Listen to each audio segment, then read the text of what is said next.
سے شیعہ حضرات سے کتنے پیسے ملتے ہیں آپ کو یہ باتیں کرنے کے؟ اللہ اکبر، اللہ اکبر. مراد تو ملتی ہوگی دیکھیں ایران وغیرہ سے. دیکھیں میں اللہ معاف کرے ان کو کوئی بتائے کہ ہمارے پاکستان کی جو کرنسی ہے نا ایران سے کئی گنا بھاری ہے. ٹھیک ہے نا. ایران کی حکومت سے آج تک 1 روپیہ اگر کسی کے پاس آیا ہو تو اس نے رزق حرام کھایا.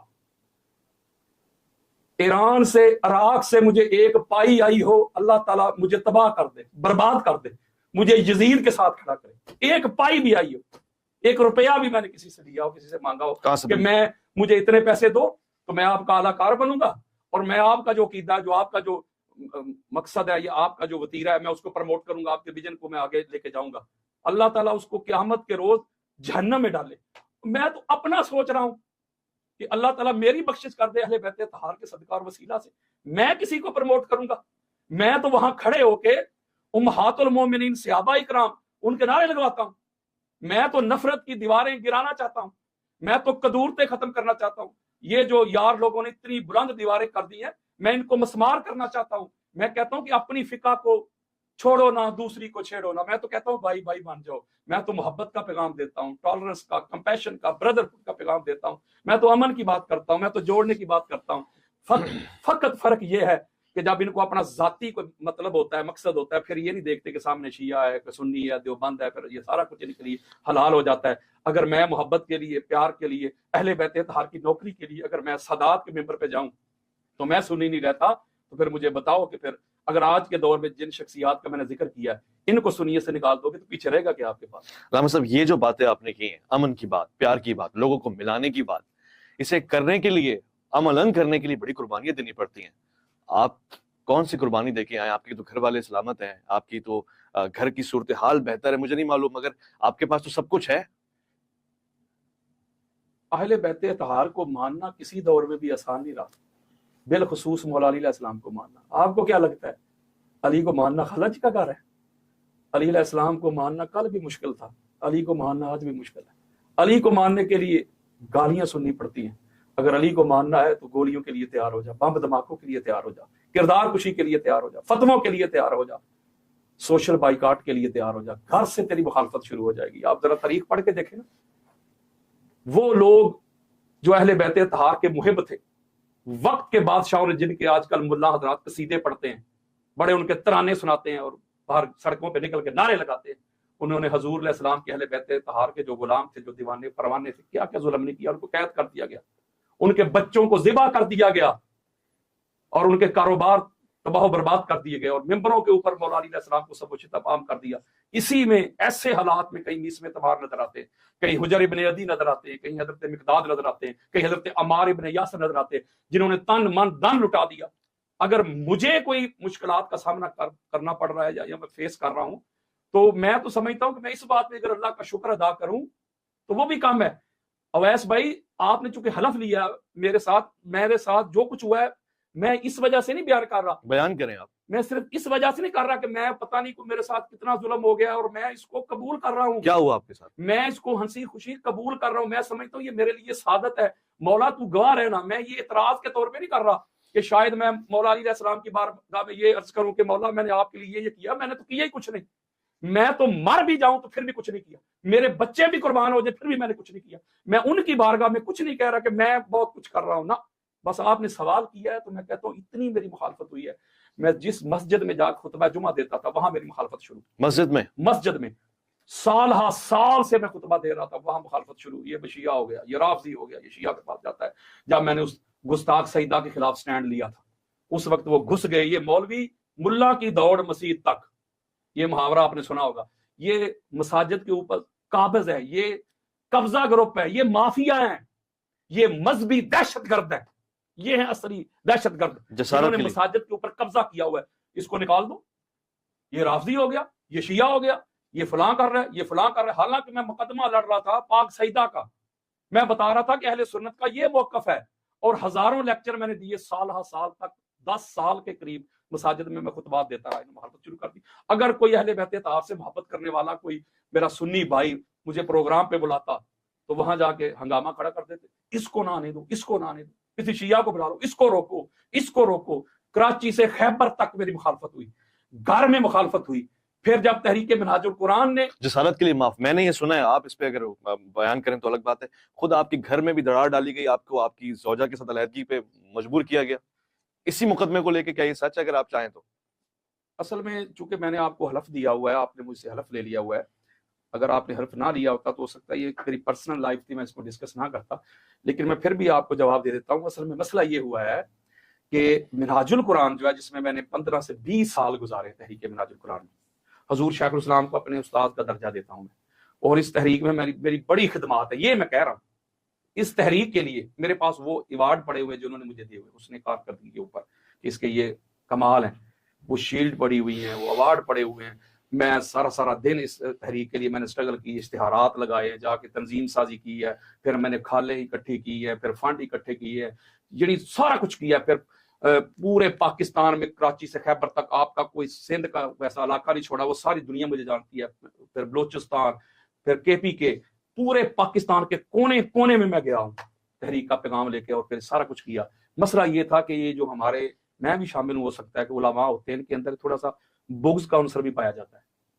بے شمار چونکہ مجھے یہ عزت ملنا شروع ہو گئی، لوگوں نے مجھے پسند کرنا شروع کر دیا، تو ہمارے اپنے ہی جو منہاج القرآن کے تھے، جس میں سیال کوٹ کا ایک ضلعی صدر ہے ثناء اللہ ربانی، وہ خود بھی علامہ ہے، فاضل ہے منہاج القرآن کا، اس نے اتنا لمبا پرچہ لکھ کے مرکز بھیج دیا منہاج القرآن میں کہ علامہ یاسین قادری جو کچھ بیان کر رہا ہے یہ تو شیعت کو پروموٹ کر رہا ہے، تو یہ تحریک کو نقصان ہو رہا ہے، یہ اگر مگر اف بٹ. مرکز سے میں اصل وجہ وہ گھر والی کی طرف آ رہا ہوں جی. مرکز سے مجھے کال آئی، آپ پوچھ لیجئے گا، مرکز سے جو ہمارے وہ ہے نا علماء کے جو ہیڈ ہیں، وہ آصف میر اکبر صاحب ہیں، انہوں نے مجھے کال کی کہ اس طرح آپ کے خلاف یہ ایک درخواست آئی ہے، کچھ اور لوگوں نے بھی دی ہے، لیکن مرکز میں یہ ہے مین آدمی، تو جو حسن محی الدین ہے، جی صاحب، ڈاکٹر محمد طارق غازی صاحب کے بڑے بیٹے، جی، انہوں نے مجھے کہا کہ علامہ صاحب کو بلائے اور اس مسئلے کو حل کریں، ان کا موقف سنیں کیا کہتے ہیں وہ اس حوالے سے. تو میں نے ان کو کہا کہ یہ جو کچھ بھی الزامات مجھ پہ لگائے گئے، اگر میں حضور شیخ الاسلام کی کتب سے، ان کے لیکچر سے اور اہل سنت کی کتابوں سے نانا آپ کو دکھاؤں، جو کچھ میں بیان کرتا ہوں، جو آپ اعتراض کر رہے ہیں، اگر نہ دکھا سکا تو میں رجوع کروں گا، میں توبہ کروں گا، معافی مانگوں گا. انہوں نے کیا ٹھیک ہو گیا جی، بل ختم، علامہ صاحب آ جاؤ. انہوں نے میرا انتظار بھی نہیں کیا، 2 یا 3 دن کے بعد ایک نوٹیفیکیشن جاری ہو گیا، علامہ یاسین قادری کا منہاج القرآن کے ساتھ کوئی تعلق نہیں، کوئی واسطہ نہیں. یہ میرے پاس پڑا ہوا نوٹیفیکیشن ابھی بھی، اور منہاج القرآن کے تمام پوچھا نہیں آپ سے، کوئی موقف نہیں سنا آپ کا؟ بالکل نہیں، حالانکہ یہ قرآن کے بھی خلاف ہے، ہر قسم کے آئین کے بھی خلاف بات ہے. قاتل بھی ہو نا، اس سے بھی موقف سنتے ہیں، بھائی آپ اپنی موقف میں کیا کہتے ہیں، رائے دیں. قاتل سے بھی تو میرا تو حق بنتا تھا نا، میں نے 20 سال گزارے تھے اس تحریک میں، مجھ سے پوچھتے، مجھ سے سنتے، بھائی آپ اپنا موقف دو. یک طرفہ فیصلہ آ گیا اور عدل کی بات کرتے. انہوں نے وہ دے کے اس کو سوشل میڈیا پہ ڈال دیا، اور پھر سوشل میڈیا پہ پوری جنگ ہنسائی ہوئی. اور میرے جو سسر تھے وہ تحریک منہاج القرآن کے بہت پرانے درینہ رفیق تھے، وہ بہت زیادہ شیخ الاسلام ڈاکٹر محمد طارق غازی صاحب کے قریب تھے وہ، جس کی وجہ سے پھر وہ دراڑ پڑی میرے گھر میں، سارے معاملات ہوئے اس وجہ سے، تحریک کا دباؤ، سارے معاملات، پھر رجوع کی بات، یہ توبہ کی بات، جو کچھ بھی انہوں نے کیا، میں نے ایک جملہ بھی جواب نہیں کہا. میں خاموشی کے ساتھ حضور علیہ السلام کی اہل بیت اطہار کی یہ نوکری کرتا رہا. مجھے اس سے کوئی فرق نہیں پڑتا، کیونکہ اہل بیت اطہار کے سامنے میں کسی کو نہیں رکھتا.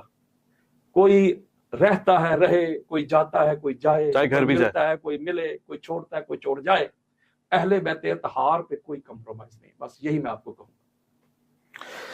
یہ بہت ہی سنجیدہ پہلو ہے، اور خواتین و حضرات اور محترم جج صاحب سے میں یہ کہوں گا، وہ جو تمام مراحل سے گزر رہے ہیں اور سن رہے ہیں تمام دلائل اور حقائق اور شواہد اور وہ تمام واقعات جو ہمارے لیے بھی یقیناً حساس ہیں، ہم نے کوشش کی ہے کہ ہم وہ سوالات جو آپ نے اعتراضات کی صورت میں ہمیں بھجوائے اور ہم تک پہنچے اور کچھ ہماری کلیکٹیو انفارمیشن ہے وہ سب رکھیں. ہم نے اس میں علامہ صاحب کو مزاحم بھی کیا کئی جگہ پر، مگر اس کی نیت اور اس سے مراد خالصتاً یہ ہے کہ ہم اس دنیا میں اپنے ان کاموں سے رجوع اور توبہ کر لیں کہ جو شاید غلطی سے ہم سے ہوئی ہے، اور اگر ہم کسی کے بارے میں کوئی ایسی بات کہتے ہیں تو وہ بھی اس کے زمرے میں آتا ہے، ورنہ یہ کہ اس کی صفائی لے لیں. ہر شخص کی، ہر کس و ناقص کی تو ظاہر ہے اتنی وسائل نہیں ہوتے کہ وہ علامہ تک پہنچ سکے، مگر علامہ صاحب نے خود اس حوالے سے وضاحت دی، اس کا شکریہ ادا کرنا چاہتا ہوں. ایک سوال، اور میں وہ سوال بطور خاص آپ نے پوچھنا چاہتا ہوں. آپ نے بے شمار مقامات کے اوپر فضائل کے ابواب بیان فرمائے، اور آپ مختلف جگہوں پہ جاتے ہیں خطبات دیتے ہیں, بہت سارے لوگ آپ کو سنتے ہیں. علامہ صاحب, پاکستان کی فضا کو آپ کے جملے, آپ کے خطبے اور پھر آپ کی اس آنے والی جو بھی کتاب بھی آئی ہے, اس سے امن حاصل ہے, امان میں ہے, یا آپ کی دیے ہوئے بیانات پاکستان میں انتشار کی فضا پھیلا رہے ہیں؟ جی بالکل, میں اس کو انٹرٹین کرتا ہوں, لیکن ایک چھوٹی سی بات میں کرنا چاہتا ہوں اس سے پہلے. دیکھیں, آپ نے مجھے گفتگو شروع کرنے سے پہلے مجھ سے ایک حلف لیا ہے, اور یہ میں اپنے ناظرین سے کہہ رہا ہوں کہ میں نے حلف دیا ہے. اب جب میں نے حلف دیا ہے تو آپ کو پھر جو کچھ میں کہہ رہا ہوں اس پہ اعتبار کرنا ہوگا. کیوں؟ ہماری سیاستہ میں ایک روایت موجود ہے کہ جنگ ہو رہی تھی کفار سے, تو ایک کافر نے صحابیوں سے قتل کرنے لگا تو اس نے کلمہ پڑھ لیا. جب اس نے کلمہ پڑھ لیا تو صحابی رسول نے پھر بھی اس کا قتل کر دیا. حضرت خالد بن ولید رضی اللہ عنہ, تاجدار کائنات کی بارگاہ میں یہ مقدمہ چلا گیا کہ یا رسول اللہ, اس طرح اس کافر نے کلمہ بھی پڑھا تھا تو اس نے اسے قتل کر دیا. ٹھیک ہے, وہ زید بکر کوئی بھی میں نام نہیں لے رہا. چلو جی, آقا علیہ السلام نے اس سے پوچھا بھائی تو نے اسے کیوں قتل کیا؟ تو اس نے یہ دلیل دی کہ یا رسول اللہ, اس نے دل سے تھوڑا پڑھا تھا کلمہ, وہ تو جان بچانے کے لیے پڑھ رہا تھا اوپر سے, تو اس لیے میں نے اسے قتل کر دیا. تاجدار کائنات جلال میں آ گئے, غصے میں آ گئے. میرے آقا فرماتے تم نے اس کا دل جاننا کب سے شروع کر دیا؟ تیرے لیے زبان ہی کافی تھی, اقرار باللسان ہی کافی تھا, اس نے زبان سے پڑھ لیا, یہ کافی تھا. اور جملہ سنیں, حضور نے فرمایا اب قیامت کے روز جب اللہ پوچھے گا نا تو خود ہی جا کے جواب دینا. میرے بھائی, آپ بھی میرے دلوں کے معاملات نہ جانیں کہ میں دل سے کہہ رہا ہوں, اوپر سے کہہ رہا ہوں. جو بات میں حلفاً کہہ رہا ہوں اس پہ آپ کو اعتماد کرنا ہوگا, ورنہ آپ کے سامنے بھی کوسچن مارک آ جائے گا. اس لیے کہ جب میں یہ سارے اپنے وہ جوابات جو میں دینا بھی نہیں چاہتا تھا میں نے وہ بھی دیے, اس لیے دیے تاکہ لوگوں تک حقائق پہنچے, لوگوں تک پتا چلے. جو لوگ پراپوگنڈا کرتے ہیں, جو کردار کشی کرتے ہیں, جو کسی کو ڈیگریڈ کرنے کی کوشش کرتے ہیں, جو خدا بننے کی کوشش کرتے ہیں, جو سنیت کے ٹھیکیدار بننے کی کوشش کرتے ہیں کہ ہم جسے کہیں گے وہ سنی رہے گا, جسے ہم کہیں گے وہ سنی نہیں رہے گا, جو سنیت کے کارڈ بانٹتے ہیں, جو لوگوں کو سنیت سے خارج کرتے ہیں. میں اکثر ایک جملہ کہا کرتا ہوں کہ تم لگتے کیا ہو سنیت کے, مامے لگتے ہو تم سنیت کے, فلاں سنی نہیں, فلاں سنی نہیں. تمہیں کس نے حق دیا کہ تم کہو کہ فلاں سنی نہیں ہے؟ جب ایک بندہ اپنی زبان سے کہہ رہا ہے کہ میں سنی ہوں تو یہ کہتے ہیں اس کا مطلب اہل بیت کی محبت سے بندہ سنیت سے خارج ہو جاتا ہے, تو یہ تو پھر بچتا ہی کوئی نہیں, میرے سامنے بٹھائیں پروگرام پہ. تو بالکل میں کہہ رہا ہوں, جب میں جاتا ہوں تو جو اہل تشیع مکاتب فکر جتنے بھی ان کے درمیان آپس میں بھی اختلافات ہوتے ہیں نا, آپ کو پتہ ہے مختلف ہوتے ہیں, جیسے سنیوں میں کوئی بریلوی ہے, کوئی رضوی, اس طرح ان میں بھی ہے, وہ سارے ادب کرتے ہیں, احترام کرتے ہیں. اور دوسری بات یہ ہے کہ آگے پھر نعرے لگاتے ہیں, بھائی چارے کے نعرے لگتے ہیں, شیعہ سنی بھائی بھائی کا نعرہ لگتا ہے. اور میں آپ کو بات بتاؤں, آپ نے کہا تھا پاکستان کے اندر یا اداروں میں, پاکستان کے اندر بڑی بڑی شخصیات, چھوٹے لیول کی نہیں, ٹاپ کی شخصیات, منسٹری سے بھی اوپر, چاہے ہمارے ادارے ہوں, چاہے وہ سیاسی بڑے بڑے لوگ جو مجھے اپریشیٹ کرتے ہیں, جو کال کرتے ہیں, سبحان اللہ, آپ اصل کام کر رہے ہیں محبت کا, آپ سچے پاکستانی ہیں. اچھا, آپ لوگوں کو جوڑ رہے ہیں, آپ توڑ نہیں رہے. آپ محبت کی بات کرتے ہیں, آپ جوڑنے کی بات کرتے ہیں, آپ کے دل میں اصل پاکستان کا درد ہے, آپ پاکستان کے ماحول کو سمجھ رہے ہیں, پاکستان کے حالات کو سمجھ رہے ہیں, آپ قریب کرتے ہیں, آپ جوڑتے ہیں, آپ توڑتے نہیں. تو اس کے بے شمار ثمرات ہیں. دھمکیاں بھی آتی ہیں, وہ تو سارا کچھ, وہ تو تھریٹ ہے. مجھ پر فائرنگ ہوئی ہے, میں نے آپ کو حلف دیا ہے, مجھ پر فائرنگ ہوئی ہے. تھریٹ تو معمولی چیز ہے نا, دھمکیاں تو کچھ بھی نہیں نا, فائرنگ ہوئی ہے. لیکن میں اس کے باوجود بھی, اگر ان کو لگتا ہے کہ میں اہل بیت اطہار کی افضلیت, اہل بیت اطہار کے فضائل, مولا علی علیہ السلام کے جو دشمن ہیں ان کو ایکسپوز کرنا چھوڑ دوں گا, تو یہ آپ لوگوں کی غلط فہمی ہے. قبلہ ایک سوال پوچھوں گا, شاید آخری سوال. ہمارے ایک معترض نے آپ سے سوال پوچھا, اگر آپ کو اتنی ہی محبت ہے شیعہ مجالس سے, شیعہ محافل سے, علم پاک سے اور ان شخصیات سے کہ جن سے تمام لوگ محبت کرتے ہیں مگر شیعہ حضرات ذرا نمایاں کرتے ہیں, تو کیا چیز ہے کہ آپ شیعہ نہیں ہو جاتے؟ شیعہ کیوں نہیں ہو جاتے؟ بڑا اچھا سوال ہے. پہلی بات تو یہ ہے کہ آپ نے کوسچن میں کہا اگر آپ کو اتنی محبت ہے شیعہ سے, بھائی شیعہ میرے بھائی ہیں, پاکستانی ہیں, مسلمان ہیں, حضور علیہ السلام کے کلمہ پڑھنے والے ہیں. تو اگر میں ان سے محبت کرتا ہوں, اہل حدیث سے محبت کرتا ہوں, جب ان سے ایک سوال تو پوچھیے گا جو اعتراض کرتے ہیں شیعہ کے والے سے, ان سے پوچھیے گا بھائی آپ کو شیعہ سے نفرت کیوں ہے؟ وہ کہیں گے جی وہ صحابہ کے گستاخ ہیں. تو اہل حدیث جو ہیں ان کے بارے میں کیا موقف ہے کہ وہ نبی کے گستاخ ہیں. اب مقام اور مرتبہ حضور کا بڑا ہے کہ صحابہ کا؟ بالفرض میں الزامی جواب دے رہا ہوں, حضور کا بڑا ہے نا. اگر حضور کا مقام اور مرتبہ بڑا ہے تو حضور کا گستاخ بڑا مجرم ہوگا, صحابہ کا اس سے چھوٹا ہوگا. اور ہمارے جو آپ نے شروع میں سٹارٹ میں آئین بھی پڑھا ہے اس میں بھی سزا میں فرق ہے. تو اس کا مطلب ہے کہ ان کو حضور کا گستاخ بھی قبول ہے, آج تک کسی سنی نے یہ نہیں کہا کہ کسی اہل حدیث کا جا کے جنازہ پڑھو گے تو نکاح ٹوٹ جائے گا، کسی اہل حدیث کی پروگرام میں کیوں جاتے ہو، دیوبندیوں کے پروگرام میں کیوں جاتے ہو، ایک بندہ بھی مجھے بتائیں جو معترض ہو شیعہ سے۔ اس کا مطلب ہے پرابلم کچھ اور ہے، پرابلم ایک ہی ہے، اہل بیت۔ ان کو اندر سے تکلیف، حسد اور بغض اہل بیت سے ہے۔ دوسری بات رہ گئی شیعہ ہونے والی بات، میں تو دنیا کو یہ سمجھا رہا ہوں، سنا رہا ہوں، اللہ کے بندو، اگر شیعت کے بارے میں رائے قائم کرنی ہے تو کسی شیعہ کو دیکھ کے نہ کریں، جا کے مذہب شیعہ پڑھیں، مذہب اہل بیت پڑھیں۔ اگر سنیت کے بارے میں رائے قائم کرنی ہے تو کسی سو کارڈ سنی کو دیکھ کے نہ کریں، سنیت کو پڑھیں۔ جب آپ سنیت کو پڑھیں گے، جب آپ شیعت کو پڑھیں گے تو پھر آپ کو پتا چلے گا کہ خرابی نہ شیعت میں، مسئلہ نہ سنیت میں، فطور مولوی کی نیت میں شیعہ کیوں ہوں؟ جو کچھ اہل سنت میں لکھا ہوا ہے اہل بیت اطہار کا مقام اور مرتبہ، وہ سارا کچھ تو ادھر ہی موجود ہے۔ جو ہمارے بڑے ڈنکے بجا گئے، بلکہ فقہ جعفریہ میں ایک بہت بڑی قداور شخصیت ہے سید شہنشاہ حسین نقوی حافظہ اللہ تعالی، سید ہے، آل رسول ہے، میں ان کی بڑی رسپیکٹ کرتا ہوں۔ ان سے کوئی 2-3 سال پہلے ان کے گھر میں میری ملاقات ہوئی تو انہوں نے ایک جملہ کہا تھا، وہ میں آپ کو سنانا چاہتا ہوں، میں یہ کوٹ کرنا چاہتا ہوں، مینشن کرنا چاہتا ہوں۔ انہوں نے کہا تھا کہ علامہ صاحب، ہم نے یعنی شیعہ نے سارا کچھ لیا ہی سنی بزرگوں سے ہے۔ اچھا، یہ ان کا جملہ ہے، آپ پوچھ لیجیے گا ان سے، سارا کچھ تو لیا ہی ہم نے سنی بزرگوں سے ہے۔ تو پتا چلا کہ جو فضائل، جو عظمتیں، جو رفعتیں ہماری کتابوں میں لکھی ہوئی ہیں، ان کی کتابیں تو میں کوڈ ہی نہیں کرتا، مینشن نہیں کرتا، زندگی میں ایک حوالہ بھی نہیں میں نے کبھی دیا۔ تو جب اہل سنت میں ہی مجھے سارا کچھ مل رہا ہے، جب اصل سنیت کا میں مقدمہ لڑ رہا ہوں، لوگوں کو بتا رہا ہوں کہ یہ ہے اصل سنیت، بلکہ میرا تو عقیدہ ہے کہ آج کل کے پوائنٹ آف ویو سے جو حالات حاضرہ چل رہے ہیں، مسلک ہی دو رہ گئے، یا کوئی حسینی ہے یا کوئی یزیدی۔ الزام ہے کہ آپ اپنی سحر بیانی اور شعلہ بیانی کے تحت لوگوں کو گمراہ کرتے ہیں اور ان کے مقدسات کے اوپر ایسے ایسے جملے کستے ہیں کہ جو توہین کے زمرے میں آتے ہیں۔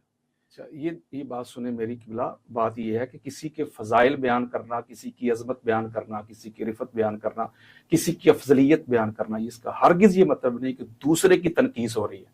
دیکھیں نا، کتنے انبیاء کرام ہیں، ہم آقا علیہ الصلوۃ والسلام کی جب عظمت بیان کرتے ہیں، ان کی رفت بیان کرتے ہیں، تو اس کا کیا مطلب ہے کہ معاذ اللہ جو دیگر انبیاء اور رسل ہیں ان کی ہم تنقیص کر رہے ہیں، ان کی گستاخی کر رہے ہیں، ان کو معاذ اللہ ڈیگریڈ کر رہے ہیں؟ ان کا اپنا مقام ہے، تاجدار کائنات کا اپنا مقام ہے۔ اگر ہم صحابہ کرام کی عظمتیں بیان کرتے ہیں، ان کی رفتیں بیان کرتی ہیں، تو اس کا ہرگز یہ مطلب نہیں ہے کہ ہم حضور علیہ السلام کی اہل بیت اطہار کی تنقیص کر رہے ہیں۔ اگر ہم اہل بیت اطہار کی عظمت بیان کرتے ہیں، ان کی رفت بیان کرتے ہیں، تو یہ قانون کدھر سے نکل آیا ہے کہ ہم جو ہے حضور علیہ السلام کے صحابہ کی تنقیص کر رہے ہیں؟ تو اس کا تو مطلب یہ ہوا نا، اگر جو بندہ کہے کہ جی بعد از انبیاء افضل البشر حضرت ابو بکر صدیق ہیں رضی اللہ تعالی عنہ، تو میرا اس سے سوال ہے، وہ بندہ تو پھر مولا علی علیہ السلام کی تنقیص کر رہا ہے، ان کی گستاخی کر رہا ہے۔ وہ کہیں گے بھی میں کیسے گستاخی کر رہا ہوں، میں تو حضرت ابو بکر کو افضل کہہ رہا ہوں، مولا علی علیہ السلام کا اپنا مقام اور مرتبہ ہے۔ تو یہی بات میں کہتا ہوں کہ میں کب حضرت ابو بکر کی یا حضرت عمر کی یا حضرت عثمان رضی اللہ عنہم ان کی تنقیص کرتا ہوں یا گستاخی کرتا ہوں یا بے ادبی کرتا ہوں؟ میں مولا علی علیہ السلام کی افضلیت بیان کرتا ہوں، فضائل بیان کرتا ہوں، اور اہل سنت کی کتابوں سے بیان کرتا ہوں۔ ہاں، آپ کا حق بنتا ہے کہ آپ میری کسی بات پہ اعتراض کرتے ہوئے میرے منہ پہ اوپر وہ حوالہ مارے کہ حضرت صاحب جو آپ نے ریفرنس دیا ہے، جو آپ نے حوالہ دیا ہے، یہ تو ہماری کتاب میں ہے ہی نہیں۔ اور سب سے بڑی بات یہ ہے، فضائل کے باب میں اہل سنت کا یہ وتیرہ بھی رہا ہے، بلکہ یہ ہمارا عقیدہ ہے کہ فضائل کے باب میں جو ضعیف حدیث ہے وہ بھی قابل قبول ہے۔ تو میں تو فضائل بیان کرتا ہوں۔ یہاں تک بات رہ گئی، آپ نے کہا کہ میں ایکسٹریم پہ چلا جاتا ہوں۔ دنیا کا کوئی عالم ہو، علامہ ہو، مفتی ہو، اویس بھائی، میں ہوں، آپ ہو، اہل بیت اطہار کی جو عظمت ہے، ان کا جو مقام اور مرتبہ ہے، وہ کیا ہم بیان کریں گے؟ ہمارے پاس تو اتنی قابلیت ہی نہیں، اتنا نالج ہی نہیں، ہمارا فہم و ادراک اور شعور ہی نہیں، یہ کتنے بلند ہیں۔ تو ہم نے کیا ان کو بلند کرنا ہے جن کو اللہ بلند کرنا ہے؟ میں علامہ صاحب یہ پوچھوں آپ سے، آپ نے پہلے اپنے تعارف میں بھی یہ بیان کر دیا کہ آپ اہل سنت عالم دین ہیں، کیا اہل سنت کا موقف امام ربانی اور اس کے بعد پھر اعلیٰ حضرت رحمۃ اللہ علیہ اور پھر پیر مہر علی شاہ صاحب نے بیان ہی کر دیا کہ افضلیت سیدنا حضرت ابوبکر صدیق رضی اللہ عنہ کے سب قائل نہیں تھے؟ اچھا، اس میں نا جب آپ کہتے ہیں اہل سنت، تو یہ ذرا تھوڑا سا اوپر جانا پڑے گا۔ اہل سنت و جماعہ، اس کا کیا مطلب ہے کہ حضور علیہ السلام کی سنت کو اور صحابہ کی سنت کو فالو کرنے والے، وہی ہے نا اہل سنت و جماعہ۔ یا حضور علیہ السلام کی جماع، اس میں اہل بیت اطہار بھی آ گئے، حضور کی جماعت جو ہے، تو قرآن پہلا مصدر ہے ہمارے پاس، اس کے بعد آقا علیہ السلام کی احادیث ہے. یہ سب سے بڑی دلیل ہے جو ہماری سیاستہ میں روایت موجود ہے. جب معاذ بن جبل رضی اللہ تعالیٰ عنہ کو آقا علیہ السلام نے قاضی بنا کے بھیجا تھا تو پوچھا تھا کہ فیصلے کیسے کرو گے، تو انہوں نے کہا تھا پہلا مصدر قرآن، پھر آپ کا فرمان، پھر میں اپنا اجتہاد کروں گا.